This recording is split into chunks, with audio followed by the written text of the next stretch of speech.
So one of the first things that I'm doing is checking the capacitor.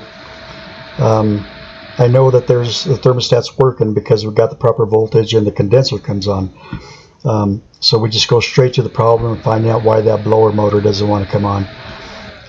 If that capacitor is totally dead, then the motor won't turn. It'll just sit there and hum. Now this capacitor is a 7.5 microfarad. So we're going to use our meter, and that's why it's important to get a meter that reads microfarads so that you can test these capacitors. So we're testing it now. We've got 5.9 microfarads. Now that's a weak capacitor, so I would definitely replace that. But at 5.9, that's still enough to turn that motor. So there's got to be another problem of why that motor's not coming on. So I know we got voltage from the thermostat. I know that's working, again, because the condenser is coming on. So now the capacitor is good enough for it to turn on, which it's still not. So we got to go even deeper and find out why that's not coming on. So I'm just going to put the wires back on the capacitor, and then I'm going to, just for demonstration purposes, I'm going to show you how to read the voltage. So again, we've got the 24 volts on the R terminal, and we've got 24 volts on the Y terminal. So the red goes up to the thermostat, comes back down when it's called for cooling, and sends power to the Y, which turns on the condenser and should turn on that blower. So we know that the thermostat's working. I just took off the motor lead, and that's the high speed for the cooling. So I'm going to read voltage on the terminal board, see if we've got 120 volts coming out. And as you see, we don't have any voltage on that terminal for cooling. So now we've basically found what the problem is.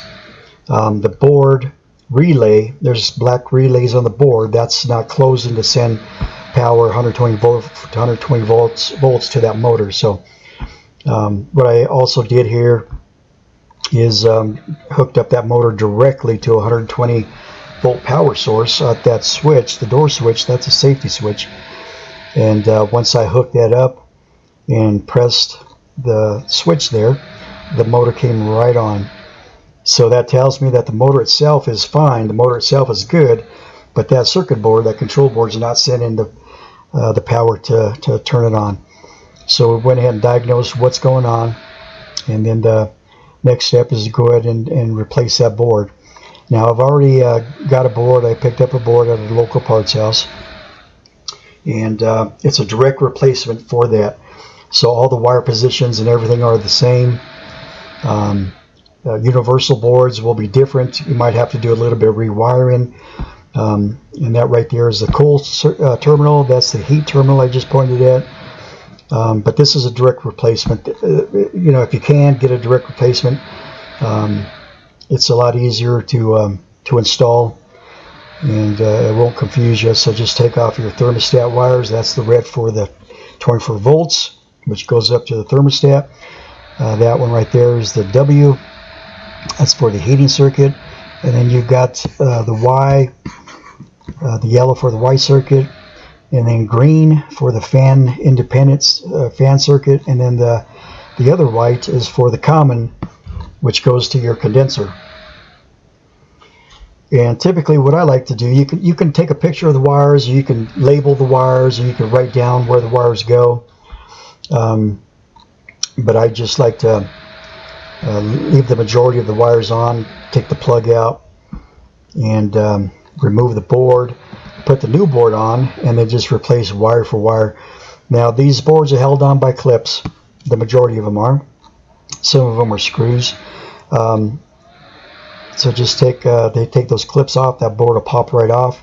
And again, typically the new board will just snap right back on in place. But it happens that the new board, it was a screw mounted.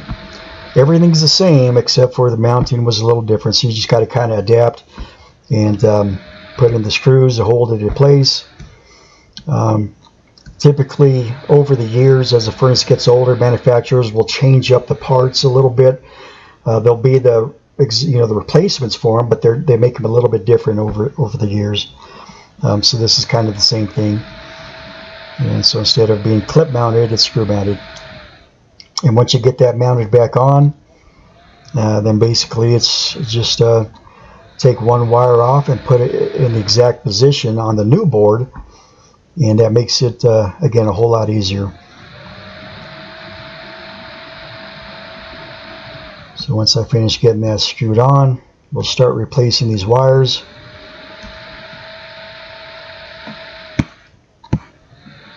Okay, and these first set of wires, yeah, that's for the transformer that you see right to the right of the board. That's the transformer. So those wires are for the secondary part of the transformer. That's what provides the 24 volts to the circuit board. These other wires, the white, those are all the neutrals for the different motors. The furnace has got an inducer motor, white neutral for the blower motor, white neutral for an igniter. So there's a lot of white neutrals there that are all in one spot. And then you got a couple of wires from the blower that are not used, like that red one there. That's a low speed, which is not being used. And then that blue one is like a medium low that's not being used. So there's a couple of unused ports that you can put them on the board. But this furnace only takes 2 speeds, the cooling and the heat. Now, if you had a 2-stage furnace, then you'd probably use another second stage of heat. So again, just take wire for wire. That's the easiest way to do it. This last one is, yeah, that's the ground wire. So it's basically the common wire, so it's the ground. And then once you've got all those hooked up, you can start hooking up the, plug in your plug, and then start hooking up the thermostat wires. And again, from the thermostat, you'll have the red. Now that red terminal on the board, whenever the door switch is closed, that always has 24 volts on it. And that wire sends the 24 volts up to the thermostat. Now that wire I'm hooking up now, that's the heating side of the fan, and then that's the black, that's the cooling of the cooling motor lead. That little white one, that's for the heat circuit, and that turns on when voltage is applied to that turns on the heating. And that one is the yellow, and we're going to grab the wires that go out to the condenser. There's 2 wires that go out there. One goes to the yellow, and then again, when the voltage is applied from the thermostat to the yellow, it starts the board timer for the blower to come on. And that one's green. That's for your independent fan circuit. You can run the fan independently. And then that last one will be the white common wire that goes outside of the condenser. So going out to the condenser, you have 2 wires. One hooks up to the Y, and the other hooks up to the common. So like I said, when voltage is applied from the thermostat to the Y, the condenser comes on, and then it activates that control board to start the blower. So that's our black blower lead. I'm going to leave that off. We're going to go and test voltage just to verify that it's sending the voltage now. And we'll close the door switch that sends the power to the board. So the condenser at that time would come right on. Now there is a little time delay on the control board. It's usually about 30 seconds.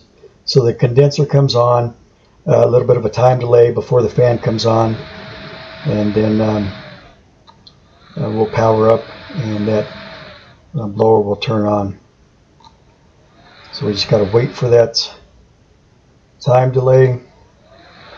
And as you can see there, yep, it just went on, and now we've got the 120 volts. So now I took the black wire, the black lead to the motor, put it on there, and the fan instantly came on. So that's how we diagnosed why that fan was not coming on. Check the capacitor, the motor itself, make sure it wasn't seized, and found out it was the blower control board. So we'll see you on the next video.